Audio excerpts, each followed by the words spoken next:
Sources of creating capital, एक business में capital कैसे क्रिएट होता है और क्या क्या सोर्सेज हो सकती हैं कैपिटल को क्रिएट करने में, या in other words we can say how to raise funds in business. Here is a list which is enlisted regarding sources of creating capital, which includes retained earning, trade credit, factoring, lease financing, public deposits, commercial papers, issue of shares, which includes equity and preference shares, debentures, and financial institutions. Now we will discuss each and every source in detail in the coming slides. Number one, retained earning. Retained earning is that part of profit which is not distributed to shareholders in the form of dividend. Business में बात करें तो during the year certain amount of profit आपने earn किया, उसमें से कुछ portion आपने डिविडेंड में शेयर होल्डर्स को पे कर दिया, जो रिमेनिंग अमाउंट बचता है वो आप सेव कर लेते हो बिजनेस में, उसको रिटेन अर्निंग कहते हैं. अब ये अमाउंट सेव करने का पर्पस क्या होता है? सबसे पहला पर्पस कि नेक्स्ट ईयर में प्रॉफिट होगा या नहीं होगा, एटलीस्ट डिविडेंड पे कर लेंगे इस अमाउंट से. नेक्स्ट, कोई ऐसे अनफोर्सीन एक्सपेंसेस आ जाते हैं, उनको पे ऑफ करने के लिए रिटेन अर्निंग्स का अमाउंट हम यूज कर सकते हैं. फ्यूचर में 2-3 सालों में रिटेन अर्निंग में इतना पैसा कलेक्ट हो गया कि हम फर्दर फ्यूचर एक्सपेंशन की तरफ जा सकते हैं. कोई भी new product line, new product, new branch open कर सकते हैं. Clear? And this is the best source of finance for business expansion. Now have a look on advantages of retained earning, which includes it is a permanent source of funds. जब business में पैसा आप खुद collect करते हो थोड़ा थोड़ा करके, तो ये हमारे पास एक ऐसा सोर्स ऑफ फाइनेंस है, एक ऐसा सोर्स ऑफ फंड है कि हम इसको जब चाहे तब यूज कर सकते हैं, जब चाहे तब इजीली यूटिलाइज कर सकते हैं. क्लियर? और इसके अंदर किसी भी किस्म का कोई इंटरेस्ट पे नहीं करना, किसी को कोई डिविडेंड पे नहीं करना होता इस अमाउंट से, और ना ही कोई एडिशनल फ्लोटेशन कॉस्ट होती है. हम अपनी मर्जी से जैसे चाहें इसको यूज कर सकते हैं, जब चाहे तब यूज कर सकते हैं, जिस पर्पस के लिए चाहें उसके लिए यूज कर सकते हैं. क्लियर? अब बात कर लेते हैं कुछ डिसएडवांटेजेस की कि रिटेन अर्निंग की कौन सी डिसएडवांटेजेस है. सबसे पहले dissatisfaction among the shareholders as they would get lower dividends.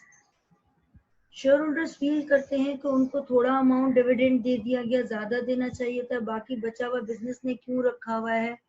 ये हो सकता है बाजार बिजनेस ने रखा है for future expansion and future usages के लिए, बट पॉसिबल है कि ये वैसा ना करते हो और वो प्रॉफिट मैनेजमेंट के ही पास रह जाता हो और शेयर होल्डर्स को ना मिलता हो, और यही एक कॉज होता है एजेंसी प्रॉब्लम्स का.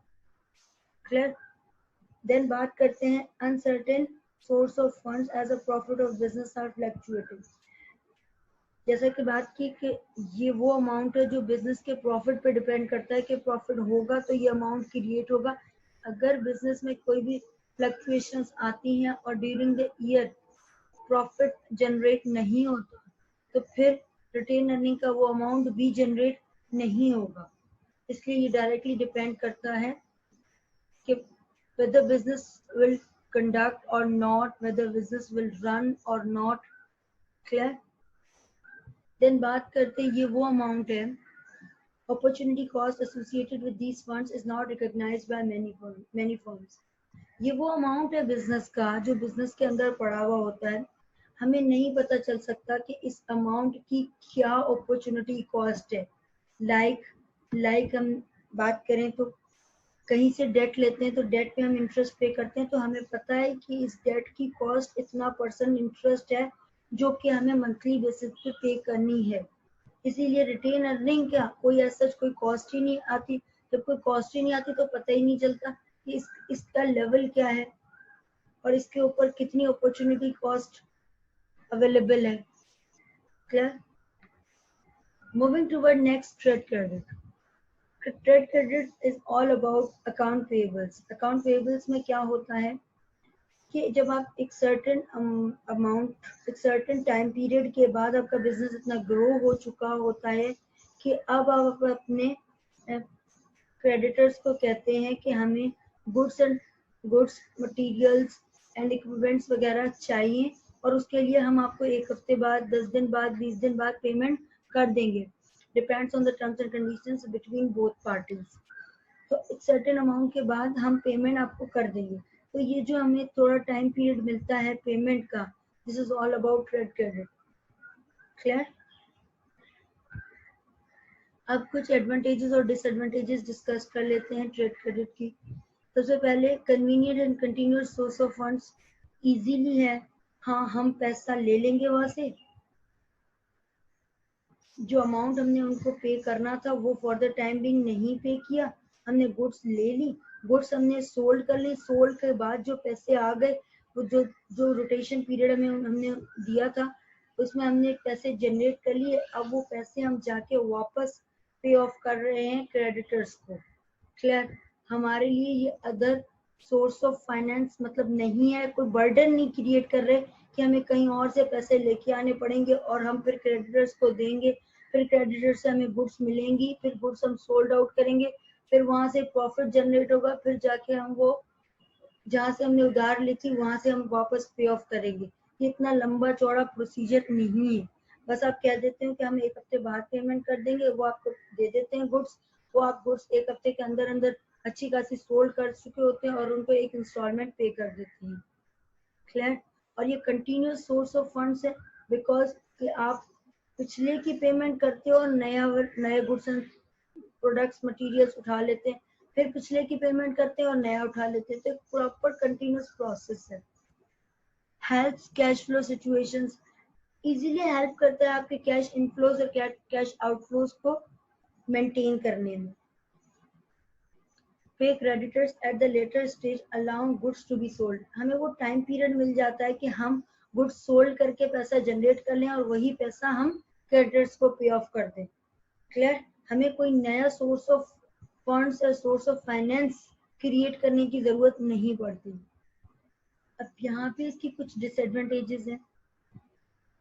It may induce a firm to indulge in over trading, अगर हम इसी तरह से गुड्स उठाते रहे, मटेरियल उठाते रहे और हम इसी तरह से बेचते रहे और हमने टाइमली पेमेंट नहीं कर सके या फिर 1 हफ्ता बोल के 15 दिन में कर रहे हैं, 15 दिन के बाद हम लोग 25 दिन पे लेके जा रहे हैं क्योंकि हम उनको जाके रिक्वेस्ट करते हैं कि हमने पैसा अभी तक हमारा माल बिका ही नहीं, जो हमारे पास पैसे आए जो मैं तुम्हें पैसे दे सकूं।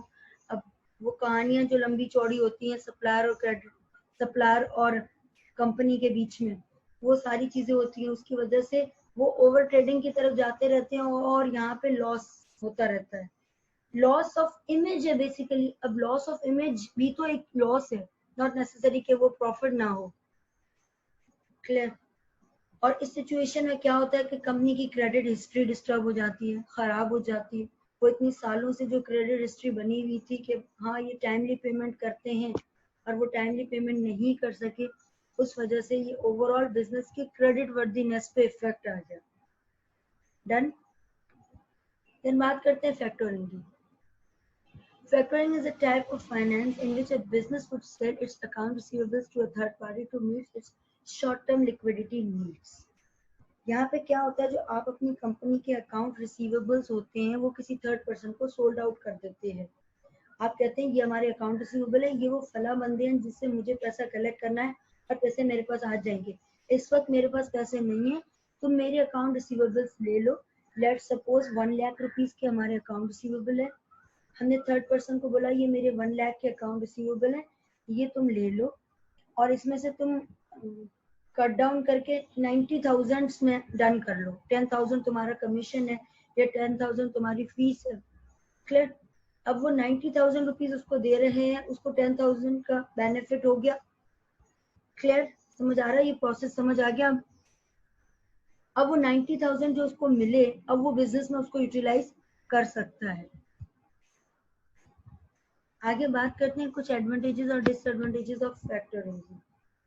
Advantages includes cheaper financing than other like bank credit. अगर यही 90,000 हमें बैंक से चाहिए होते तो बैंक इस पे इंटरेस्ट चार्ज करती, क्लियर, और वो हमें टाइमली इंटरेस्ट पे करना पड़ता, उनकी कुछ legal formalities, terms and condition सब कुछ होते, वो हमें फॉलो करने पड़ते, और एक सर्टेन टाइम पीरियड के बाद जाके हमें पैसे मिलते, क्लियर। और टाइमली बेसिस पे इंटरेस्ट को यहाँ हमने लमसम अमाउंट में फुल एंड फाइनल कर दिया कि चलो थोड़े से पैसे काट लो और बाकी रिमेनिंग अमाउंट है वो हमें दे दो, क्लियर। आगे बात करते हैं promptly meet short term liabilities. Benefit factoring का सबसे बड़ा ये है कि जब हम अपने अकाउंट रिसीवेबल्स किसी थर्ड पर्सन को दे देते हैं तो उस सिचुएशन में हमें जो पैसे मिलते हैं तो फॉर द टाइम बीइंग हम अपनी शॉर्ट टर्म ऑब्लिगेशंस पूरी कर सकते हैं। बिजनेस में एकदम से इमरजेंसी पैसे चाहिए होते हैं तो उसमें हम ये सोर्स ऑफ फाइनेंस यूज कर सकते हैं। Then flexible and ensure a definite pattern of cash inflows from credit debts. Like जिस तरह से हम लोग डेट उठाते हैं उसके कंपैरिजन में ये ज्यादा फ्लेक्सिबल है। और इसके अलावा जब लिक्विडिटी की वजह से जैसे हमने कोई लायबिलिटी थी हमारे ऊपर कि हमें सर्टेन अमाउंट कहीं पे करना है और वो पे नहीं कर पा रहे थे हमने, तो और सिचुएशन हमने factoring source of finance use करके पैसे जनरेट कर लिए, तो अब उस सिचुएशन में हम पैसे दे रहे हैं तो हमारी लिक्विडिटी पोजीशन बेहतर हो गई, हमारे कैश इनफ्लोज की हालात बेहतर हो गए। अब जो ग्राफ बनेंगे वो एक बेहतर ग्राफ बनेंगे रादर देन वो ग्राफ पैसे ना होने की वजह से लॉस में जाता, फिर हम कोई सोर्स ऑफ फाइनेंस यूटिलाइज करते, क्रिएट करते और उसके बाद उस ग्राफ को वापस ऊपर लेके आते, तो बेहतर था हमने उसी वक्त देखा कि हमें पैसों की जरूरत पड़ सकती है और अभी जरूरत है तो हम उसी वक्त फैक्टरिंग का ऑप्शन अवेल कर लें। Done. Disadvantages, expensive source of finance when small invoices, या छोटी छोटी इनवॉइसेस हम होती हैं वहाँ हम जब फैक्टरिंग किसी को सोल्ड कर रहे होते तो वो कहता है कि इतनी छोटी छोटी अमाउंट्स इतने सारे आपके कस्टमर से कलेक्ट करनी है तो इसमें तो मुझे आगे से ज्यादा तो ट्रांसपोर्टेशन कॉस्ट लग जाएगी, क्लियर। तो इसके लिए आप तो ज्यादा अमाउंट डिडक्ट करना पड़ेगा हमें, लाइक फिर वो 1 लाख रुपीज 80,000 रुपीज हमें वापस मिलेंगे। तो इस सिचुएशन में जहाँ स्मॉल कस्टमर्स हो, स्मॉल इनवॉइसेस हो, वहां पे ये expensive source of finance. Moving toward next, advance financing charge high interest cost, क्योंकि वो थर्ड पर्सन हमें एडवांस में पैसे दे रहा है तो इसलिए वो ज्यादा पैसे डिडक्ट कर सकता है, हमें हाई कॉस्ट पड़ सकती है। देन कस्टमर रिटेंशन में भी लो, हमारे वो कस्टमर जो हमने एक थर्ड पर्सन को दे दिए अब थर्ड पर्सन उनसे रिकवरी करेगा, अब थर्ड पर्सन की जो टर्म्स एंड कंडीशंस हैं वो तो अपनी ही होंगी, उनका वे ऑफ डीलिंग भी अपना ही होगा। तो और वो कस्टमर जो हमारा कस्टमर था जिस तरह से हम डील करते थे तो हमारी डीलिंग पे वो सेटिस्फाइड होता था इसीलिए हमारा कस्टमर बना हुआ था। जब वो थर्ड पर्सन की तरफ मूव हो जाएगा और वो उसको डील करेगा पैसे के लिए, उस सिचुएशन में पॉसिबल है कि फ्यूचर में वो हमारा कस्टमर ना रहे, क्लियर। आगे बात करते हैं lease financing. Lease financing is one of the important sources of medium and long term financing. इसमें बात क्या हो रही है, the owner of an asset give another person the right to use that asset against periodic payments, the owner of the asset is known as lessor and the user is lessee. यहाँ पे क्या होता है, जो honour होता है वो अपना एसेट दे देता है सामने जिस पर्सन को वो एसेट चाहिए, जो देता है वो लेसर, जो ले रहा होता है वो लेसी। अब वो ये कहता है कि तुम मेरा एसेट ले लो और इसको जितने टाइम पीरियड के लिए यूज करना है कर लो, और इनकी मंथली इनकी कुछ चार्जेस हैं like in the form of rent, तुम इसका मंथली रेंट पे करते रहना और ये एसेट तुम्हारे पास रहेगा, एट द एंड ये एसेट फिर वापस मुझे दे देना, ठीक है। इस सिचुएशन में ये मैंने ओवरऑल लीज फाइनेंसिंग की सिचुएशन बताई है। इसके अलावा इनकी फर्दर टाइप्स हैं उनके बारे में हम आगे लेक्चर्स में डिटेल में बात करेंगे, clear. Are you getting my point. हम यहाँ पे पैसे नहीं ले रहे हैं लीज फाइनेंसिंग में, हम यहाँ से कहीं से पैसे नहीं ले रहे हैं, हमें जिस पर्पस के लिए पैसे चाहिए हम वो डायरेक्टली उस एसेट की हम लोग अप्रोच कर रहे हैं कि कहीं से वो एसेट रेंट पे मिल जाए ताकि हम अपना काम कर सकें, क्लियर।